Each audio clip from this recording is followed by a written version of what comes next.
All right, so we're back on Breaking Dawn, and we're just about 10 minutes away from the hour of 8 o'clock. We got Seth Weil aboard. I have been saying Parkinson. It's what is it what?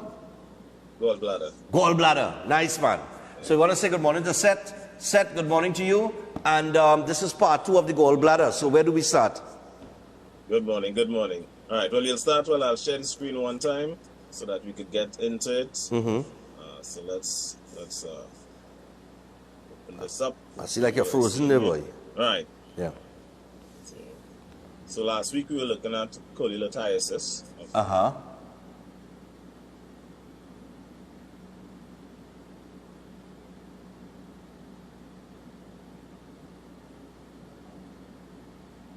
Right.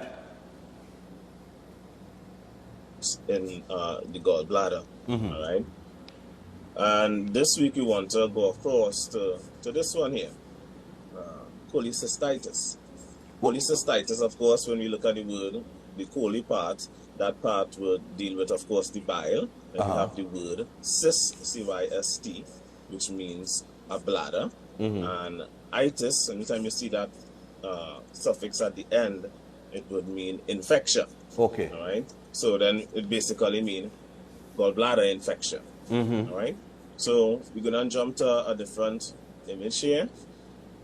Same one from last week that we were looking at. All right. No, so we were looking at the fact that 1 second there, Seth, because you're frozen. Oh, nothing showing? No, you're frozen.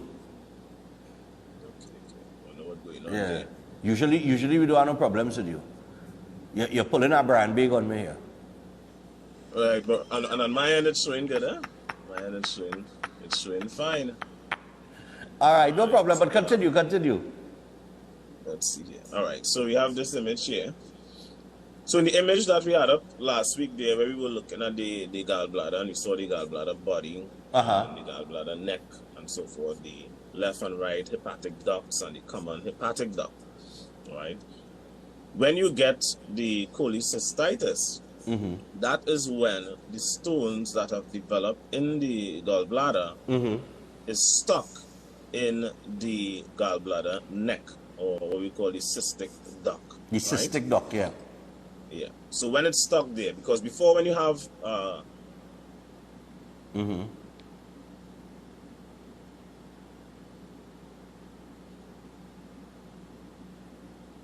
in the gallbladder neck, it's temporary. So you might get pain that might increase over like a 15-minute time, might maintain itself for probably around 6 hours, and then it subsides.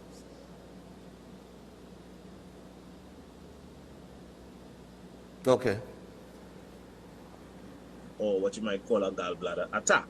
Okay. Now, when that stone now becomes lodged in the cystic duct, all right, that can now lead to inflammation of the gallbladder body. Okay. That inflammation now would cause pain. It would cause so you're getting pain in the right upper quadrant of the body. So that can radiate all the way up to the right shoulder. All right. Now, how sometimes they test for that is something called, the Murphy sign, where a doctor or physician might push their hand in that region there, which is close to your liver. In fact, we want to push against by the liver, and where the bile duct is, where the gallbladder is located. And when you breathe it, it causes pain. So that usually is an indication of cholecystitis. Okay. All right. When you get that pain there. Now, this condition is caused because there is a blockage. So when you consume food with fats, and that the gallbladder has to secrete bile to help with the emulsification of fats, all right, that can't happen as it should. So then that leads to a condition where you might feel nauseous, all right, you might get fever, and you would have an increase in what we call your white blood cell count. Okay. Right? So that can happen due to that condition. So that increase in white blood cell count, that fever, all right, you will get that, and you're going to get this pain. Now, these conditions, you want to help prevent these things from happening, because usually You go to the hospital, and what they do when you reach this stage of cholecystitis is that they would remove the gallbladder. Okay. Right? Because you now have blockage. It's not like in the stage before with the cholecystitis, where you just get that temporary blockage and then it rolls back. Okay. Now, what I this and the cholangitis that we want to deal with, which I believe probably we could deal with by next week. Okay. All right. Is that you want to address these situations before it reaches to these stages where you now have your gallbladder removed, because these are important. It's an important organ. You need this for the breaking down of fats in the body. And the problem is when you have it removed now, it puts a bit of pressure, strain on the body. Now, yes, the body can try to compensate by creating a temporary or kind of makeshift bile duct, but you would have to live on pills for the rest of your life. And of course, it's going to lead to other complications because of the fact that your body is not functioning as it should. Keep in mind, when you have organs, your body is designed to create certain chemicals and hormones and compounds and stuff at particular ratios, particular quantities based on demand. Now, when you're taking a medication, you could never know for sure if you're getting in the right amount, too much or too little. Right. Because you now have that organ removed. Now, I mentioned also that the formation of cholecystitis, the formation of gallbladder stones, takes about 10 to 20 years to form. Okay. Of course, during that time, you might be going for your regular checkup and thinking, well, I don't need to change nothing about my lifestyle because when I do my checkups, right, everything is going good and well. Right. Right? Everything is going good and well. All right. So, a lot of people have the mentality that I don't need to change what I'm eating. Okay. I don't need to change what I'm drinking. All is going well. I don't need to change anything about my lifestyle. And people that are at higher risk, women are at higher risk for these conditions. Just being female puts you at a higher risk. Okay. Right? Because women also have estrogen.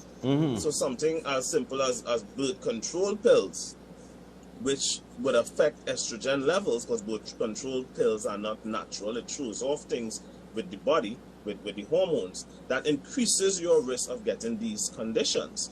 Right? But many people would take them and then they go for the regular checkup and everything looks fine, not understanding that they are setting up themselves for things later on. Next week, as we go more into this topic and we look at the other conditions, cholecystitis and then cholangitis, we would see some other issues that could come up, because this would also lead back into the pancreas and conditions with the liver as well, because those three organs are intrinsically connected. All right. Okay. So what I tell people is, if you really want to understand nutrition and want to make that change now to prevent these ailments from happening to you, right? Contact me. Book a consult. That's right. Instead of us continuously being reactive. Yeah. Of course, when we look at politics, we are reactive. Reactive rather than proactive. Just on a side note before you go, I have a guy, a good friend of mine, boy, he'll give you a call. I'm going to give him your contact. He was diagnosed with colon cancer. Okay, no problem. All right. So I told him to give you a call and see, get a consultation with you. So he'll call you today. All right then. All right, man. All right, take it easy, my brother. All right, you too. Thanks for having me. All right, so that's Seth Viola board. And of course, you could call Seth on 7611952 and get a consultation today.